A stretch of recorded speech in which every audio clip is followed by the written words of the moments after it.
You've been trained to follow corrupt leaders since childhood, not by accident, by design. Right now, someone is using a psychological mechanism against you that you can't even see. And the worst part of you wants them to. Every toxic boss you've had, every manipulative person you couldn't leave, every corrupt politician you've watched people defend, they all use the same hidden formula. And once you see it, you can never unsee it. Last week, Marcus defended his boss for 3 hours. The same boss who just laid off half his team while buying a third vacation home. "You don't understand the pressure he's under," Marcus said. "I watched him create elaborate justifications. Watched him attack anyone who criticized this man. Watched him become more loyal after being betrayed." But here's the thing. Marcus wasn't defending his boss. He was defending something much darker. Something I'm about to show you. But before I explain what Marcus was really protecting, you need to understand why your mind is already trying to protect you from this truth. What I'm about to tell you will change how you see every relationship in your life. Your parents, your boss, your government, even yourself. Stop. That resistance you just felt, that's it.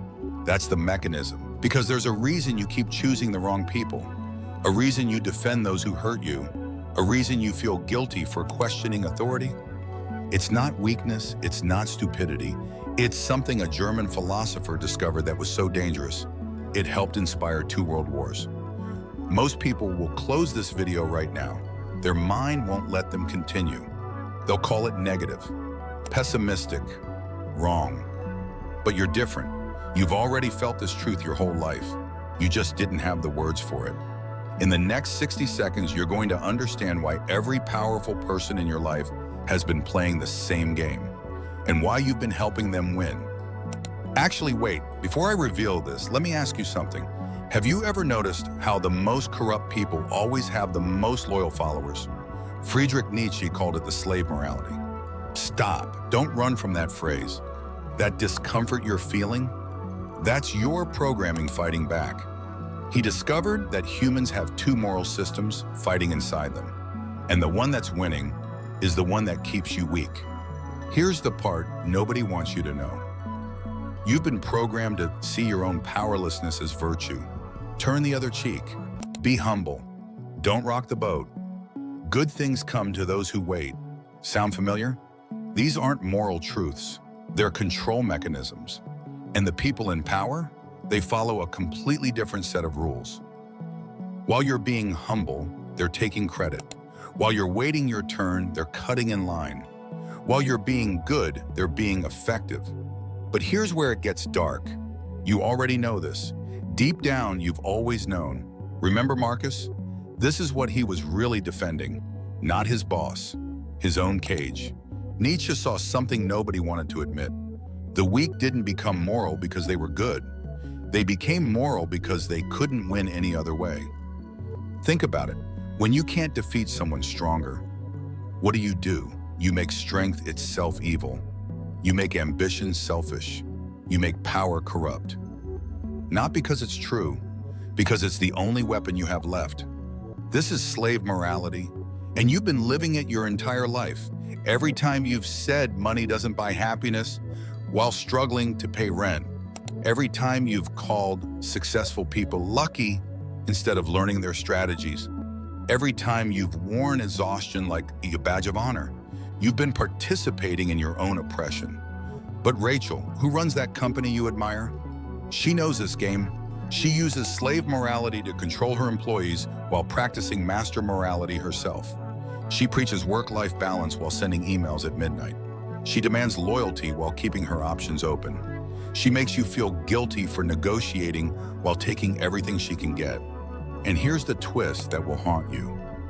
You don't follow leaders like Rachel despite their corruption. You follow them because of it. Hold on, I know what you're thinking, but there's something about this that goes even deeper. Something that explains why you felt that flash of anger just now. Let me show you something terrifying. There are 2 types of people watching this right now. Type 1 will feel angry, defensive. They'll say, "I'm promoting selfishness." They'll close this video and go back to their life of quiet suffering. Tomorrow, they'll work overtime for no recognition. They'll apologize for other people's mistakes. They'll feel guilty for having boundaries. And they'll wonder why life feels so heavy. Type 2 is having a different experience. Your heart is racing, not from fear, from recognition. You're remembering every time you bit your tongue when you should have spoken. Every time you played small to make others comfortable. Every time you followed rules that only seem to apply to you. You're not angry at me. You're angry at the years you've lost. If this is hitting you the way it hit Marcus when I explained it to him, you need to hear what happened next. Because Marcus did something I didn't expect. But here's what Nietzsche understood that most people don't. The corrupt leaders you follow aren't the real enemy. They're just playing the game better than you. The real enemy is the voice in your head that says you're not allowed to play. Think about the most powerful person in your life right now, the one who seems untouchable. They break promises, but you keep yours. They take credit, but you stay humble. They change the rules, but you follow them. And every time you do, you give them more power. Not through weakness, through your morality. Remember that voice that says you're being too harsh right now? That's not your conscience, that's your training. You want to know why you can't leave that toxic job? It's not fear, it's virtue. You've been taught that suffering makes you good, that endurance makes you strong, that loyalty makes you valuable. But watch what successful people actually do. They leave the moment something doesn't serve them. They renegotiate constantly. They break contracts when the terms become unfair.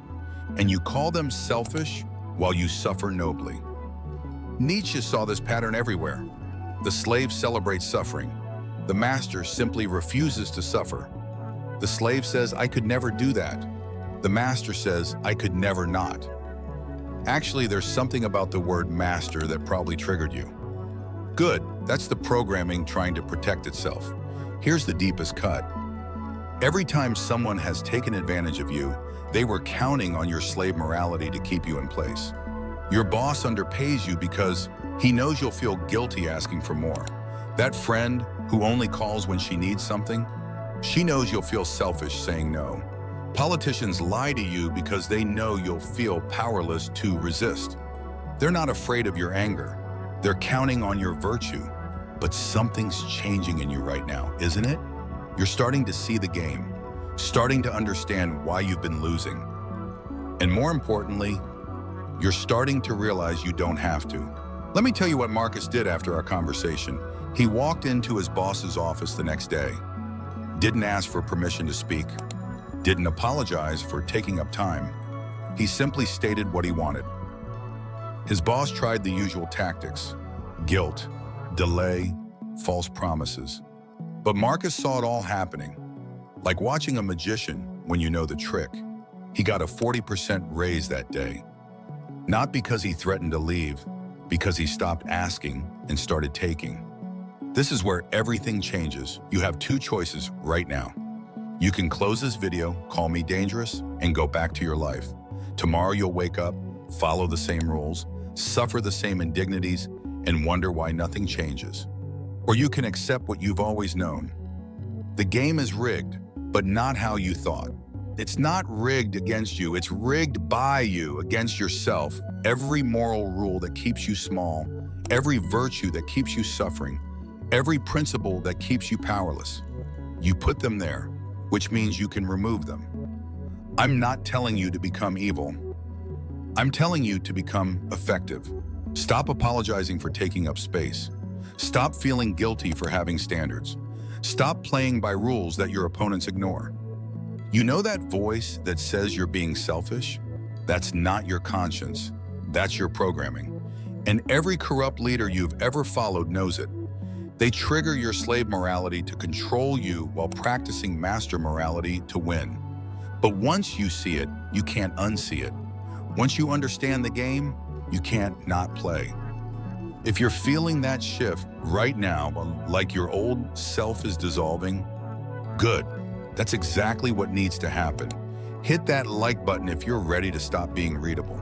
Because being predictable is what got you here. This is your point of no return. Remember at the beginning when I said you've been trained since childhood? There's one more thing about that. The training never stops. it intensifies. Right now, you're feeling something you haven't felt in years. Permission. Permission to stop sacrificing yourself for people who wouldn't sacrifice anything for you. Permission to stop following leaders who use your virtue against you. Permission to stop playing a game you were designed to lose. This isn't about becoming them. It's about becoming free from them. Tomorrow, someone will try to use your slave morality against you. They'll make you feel guilty, selfish, wrong, and for the first time in your life, you'll see it happening. You'll see the manipulation, the control mechanism, the game, and you'll have a choice. Look, I know this is a lot. You're probably going to watch this again, maybe with someone you trust, someone who gets it. But here's what matters right now. That person you're thinking about sharing this with, they've been waiting for permission too. Drop a comment with just the word finally if you're done waiting for permission to live your life. I read every single one, and I see you, and if this found you at the right time, you know what to do. Subscribe, not because I told you to, but because you're finally ready to stop following and start leading. Your old self is already gone. Welcome to the other side. Marcus sent me a message yesterday, 3 words. I see it. You will too. Everywhere. Forever. And that changes everything.